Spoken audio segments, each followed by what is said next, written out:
I did. They're Or awesome. it's just storage there, you know? I think they're gonna sell a lot of those. I think they are. There you go, it's just sitting there. You got your sweatshirt? Yes.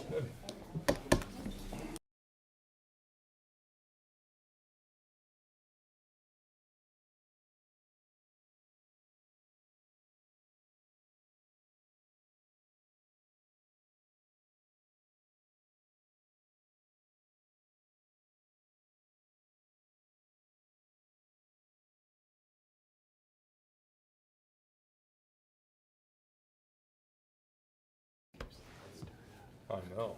Call me. I'm meeting with them tomorrow. Ready to go? All right. We will now call the January 9th, 2024 Board of Public Works and morning. Safety to order. Are there any adjustments to the agenda, Lindsay? Yes, we do have one item to add to the end, and I'm trying to pull up the title. Well, I say real quick, I'm typing with one hand. Carrie, do you have it by any chance? The title?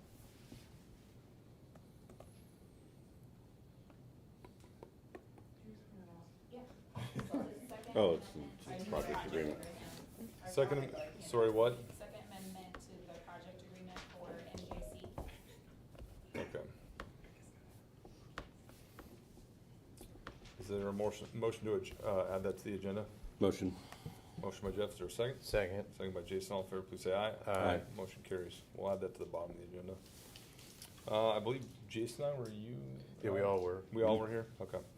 Is there a motion for the consent agenda? Motion. Motion by Jeff, is there a second? Second. Second by Jason, all in favor, please say aye. Aye. Motion Aye. carries. Next, moving on, request to approve a professional service agreement with Innovative Edit. Ashley? Good morning. For the record, Ashley Elrod, Community and Public Relations Director.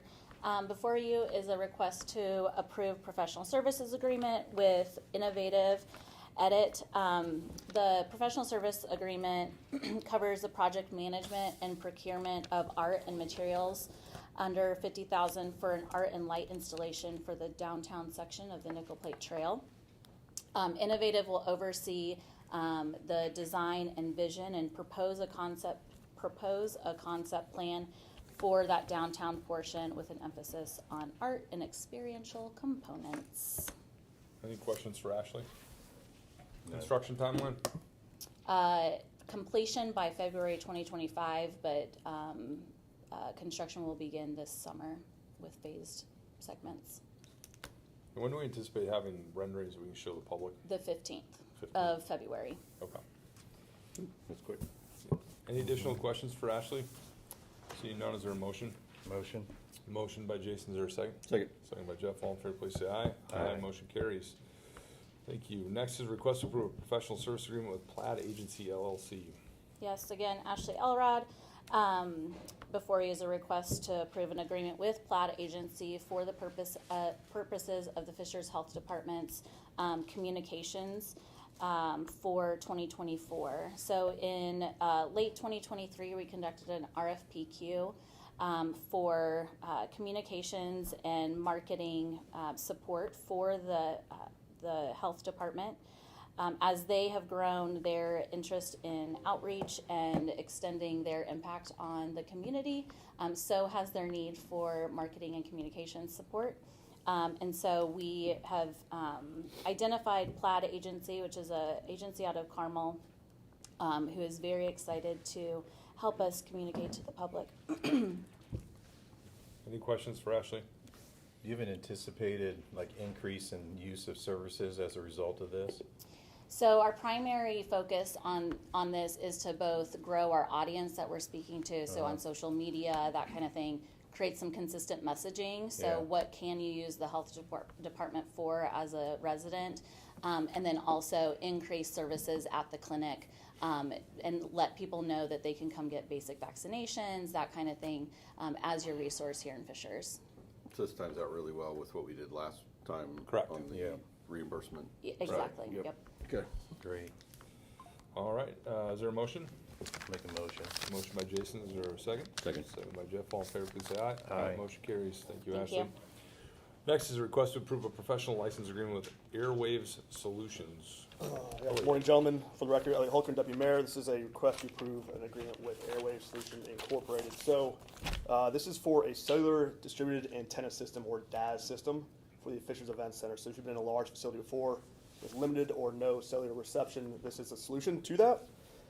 So the process we've undergone, ME Engineers, which is a subcontractor of SCI, which is our design team, has gone through an extensive RFP process, down selected 6, further analysis, and ultimately they recommended an Airwave solution to us based on their physical network design, frequency coordination, proven collaboration, and relevant experience. The cost model for this is, rather than CapEx up front, we've pushed it all to operational expenses, so it's $16,665 a month, which would include all the physical hardware and assets in that OpEx. For a 10-year agreement, we've been in coordination with Hunt and ASM Global. ASM has captured this into their pro forma from a monthly expenditure, similar to the utilities, and Hunt's been working with Airwaves and ASM as far as the technical room in the back of house and making sure it's all equipped for the actual equipment. So for those of you that don't speak technology, that's so you can go to a concert and use your cell phone. With 8,500 people concentrated in one small area, the ability to have technology be supported in that building is not insignificant.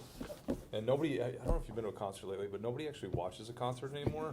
They all look through their phone for whatever reason. So this is to support that. There will be a similar one coming forward in the next month or so for Wi-Fi as well, so you can 5G live stream, whatever you want while watching a concert. So 10-year agreement, technology changes, that's covered. Correct. So this also includes maintenance, upkeep. These assets should last 10 years, but eyes wide open, they will need replacement beyond that for sure. Any additional questions for Elliot? Well, Go ahead. Public comment came in, did you? I did not get a chance to read that. At 8:20. I know. I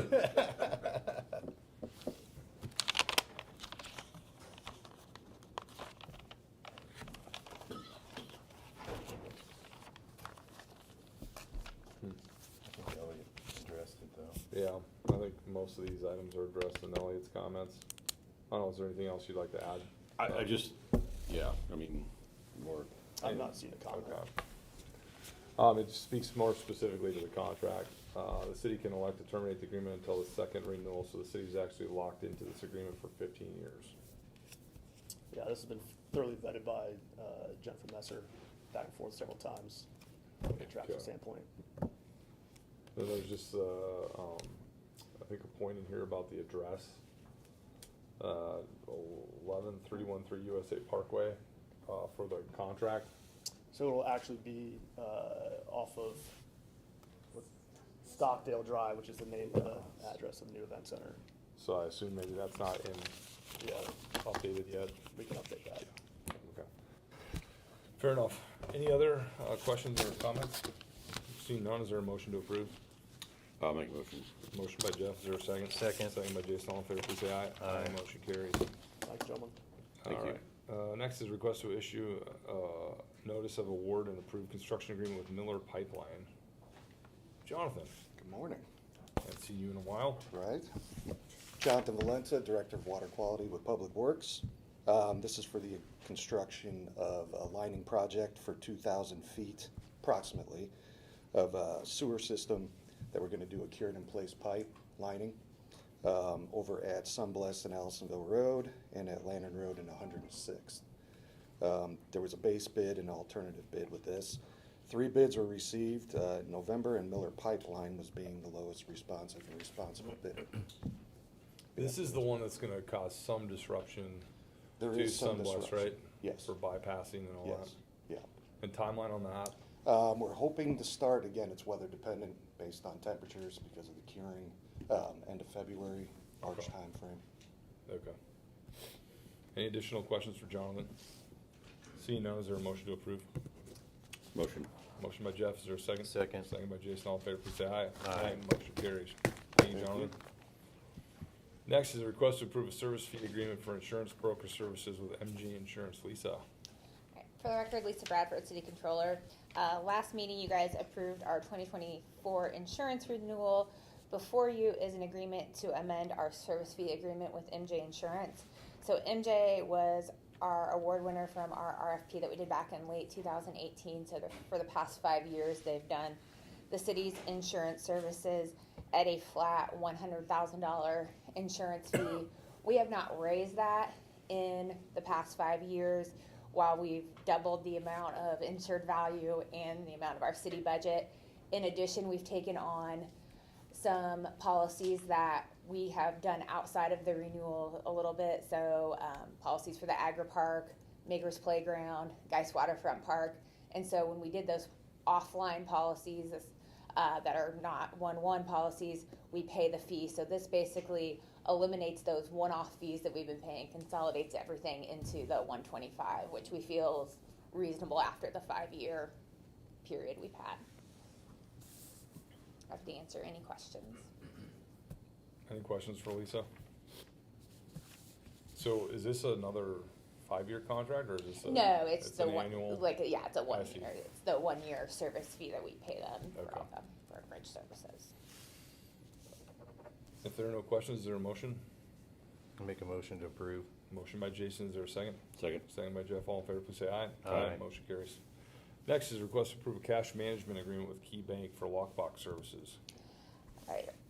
This item relates to the sewer and stormwater utilities. So back in 2015, we entered into our agreement with our lockbox provider. And as a background, lockbox is what happens when you mail your check.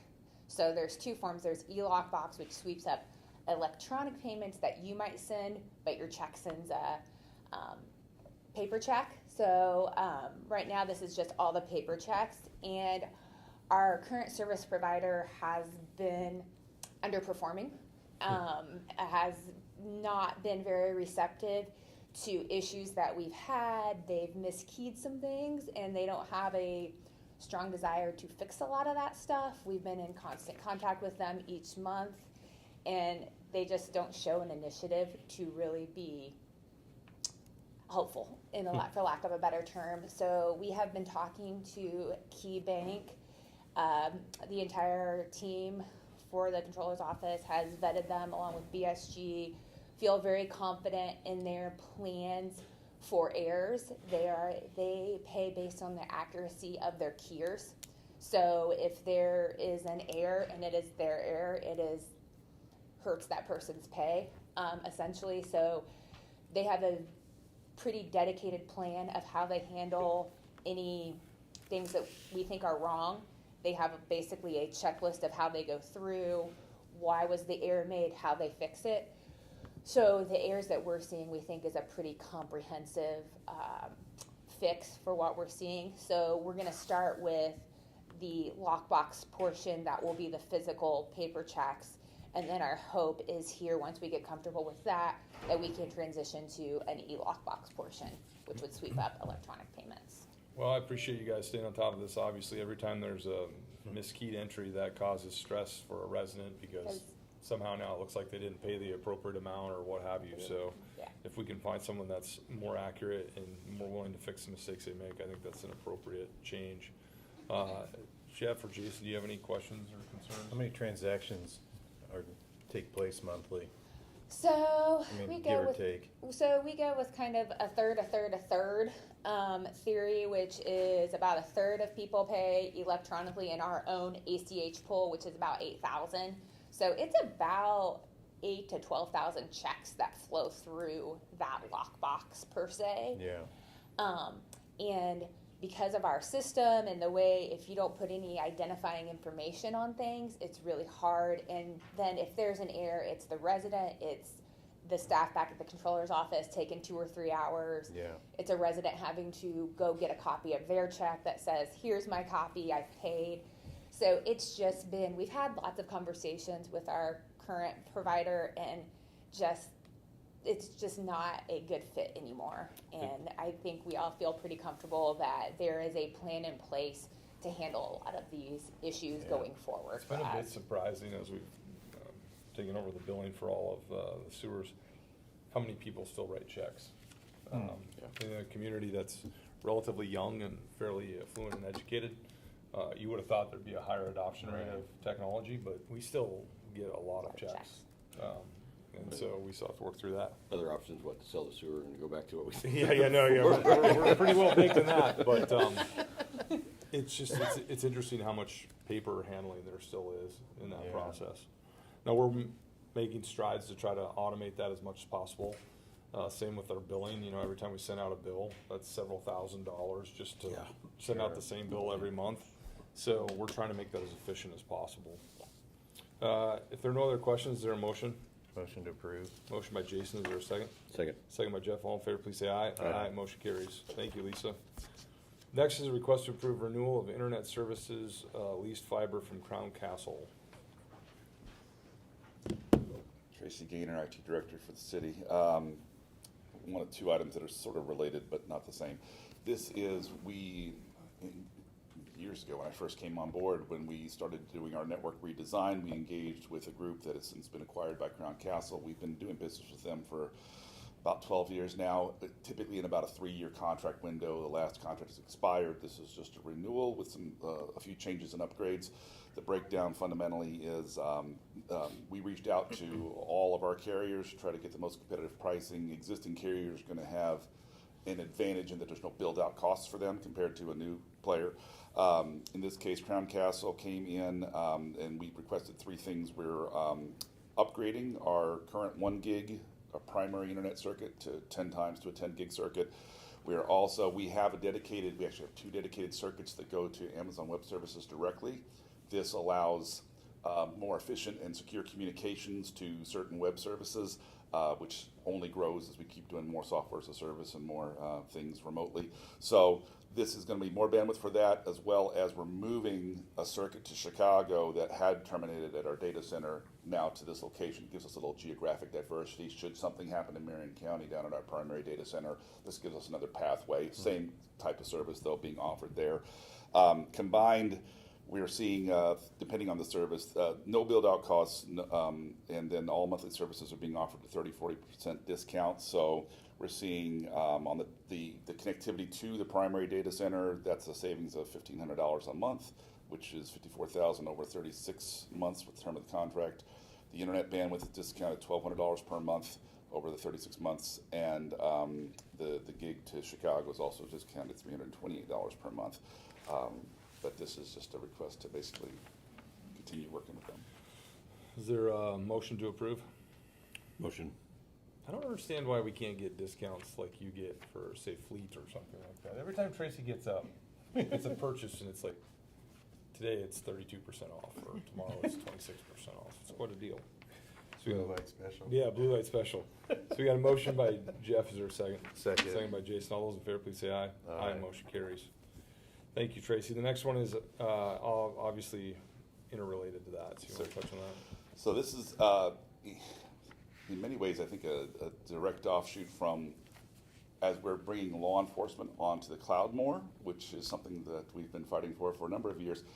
We need to increase bandwidth and give them some dedicated bandwidth for that effort, and not come at the detriment of everything else the city does online. So we're adding, intentionally, a second carrier. This is with Everstream, who actually is providing service over at First Internet Bank, is how we sort of had our first interactions with them. This is for a 10 gig circuit that we will carve out the majority of that bandwidth exclusively to go to evidence.net for police's usage. So that will give them the bandwidth they need to do their casework and their archivals, and not impact the other internet work that we do here. This one also was, they were really aggressive. No, they're not charging us any build-out cost, even though there will be some build-out cost because they're not at our current location, but they're covering that. The overall discount is $113,400 over normal list price, and then they even went so far as offering us 1 free month each year of the 3-year contract. So really, we're getting 12 months of service for the price of 11. Nice. How's their encryption? We don't tend to rely on the carrier's encryption. We tend to do that more on the endpoints. But in transport, we're doing it triple DES, right? So we're doing it at rest and in transport and at target. So that's a question probably better answered by my chief security officer than by me, because he's the one that is configuring that more than I am. Oh, but gotcha. fundamentally, we haven't set up this service. This is a new pathway, if you will, for us. Right now, we have to leverage the current existing 1 gig circuit and to be fair, police is just getting on board with doing these large uploads too. Yeah. We to the talked about cloud. that. I'm sorry? We talked about that Yeah. the last month Yeah. or so, I think. That's a whole separate topic Yeah. that the mayor's very aware of, that we've been trying to move away from having to have particularly archive casework preserved on premise. Just buying disk year after year is not a long-term viable strategy. There's only so much weight the floor can hold. Nor is only it so even much the most power. secure strategy. No, exactly. So we're really excited about this. This is something that's been a long time coming, and this is really just going to be then a dedicated pathway to.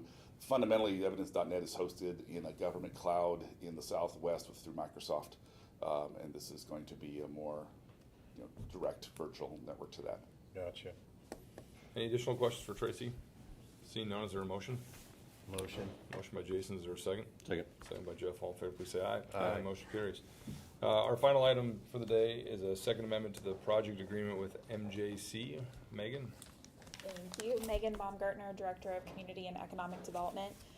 So this is a project that you normally don't see at this board, but if you'll recall, this is a property that the city owns backed by Flexware Innovation. MJC is building their new corporate headquarters there, and they are requesting an amendment to their outside closing date. Right now it's December 31st, obviously that's passed, but they hope to close in the next couple of weeks, and so requesting that gets pushed and extended until the end of March. I was gonna say, they have silt fence up and everything. Yes, yes, we've given early approval since Gotcha. it's moving. Okay, any questions? No. Seeing none, is there a motion? Motion. Motion by Jeff, is there a second? Second. Second by Jason, all in favor, please say aye. Aye. Motion carries. Thank you, Megan. Any other unfinished or new business? Nope. Seeing none, is there a motion to adjourn?